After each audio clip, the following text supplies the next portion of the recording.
he. Can we go all to our own places in order to everybody see? Please.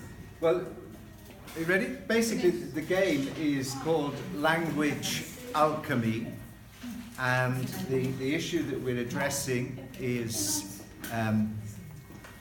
the difficulty that a lot of language learners have in progressing from basic language acquisition into more advanced levels. And that inability to move onwards to the next stage of their language learning then inhibits people in terms of their future learning, their employment and their social integration. And one member said learning a language was like feeling like you had a big stone on your head. It was hard to move. So we thought we'd have a game of alchemy, changing the stone into gold. So at the end of the game, you have the gold.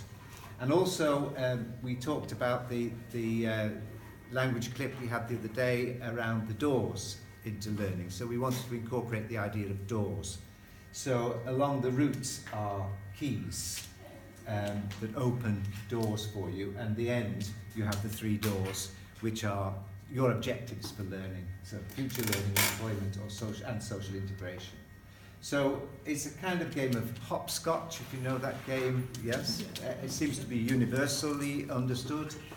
And so throwing a dice, 2 dice to add up to 12, we've got different steps. The first step is the demotivated learner, moving into the second stage, which is a personal learning plan as a key. There is the issue of social isolation, so people aren't using their language or keeping within their own mother tongue language groups. So then next stage is a learning exchange, where you actually meet and talk with people of other language, of the new language. And then the next stage was to incorporate maybe either family learning or intergenerational learning, bring these more interesting approaches. Then we talked about a learning guide. Rather than actually being taught, you are going into more self-directed learning, where you are accompanied in your learning by a guide as opposed to being directed in your learning, which means that then, number 7, you have access to resources, whether it's the internet, video, films, discussion groups, etc., etc.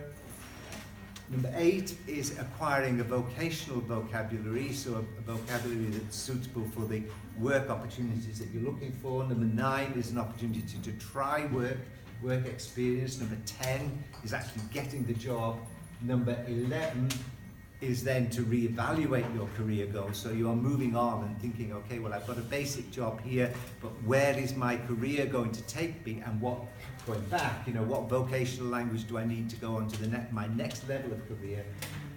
And number 12, the doors are open and the goal is there.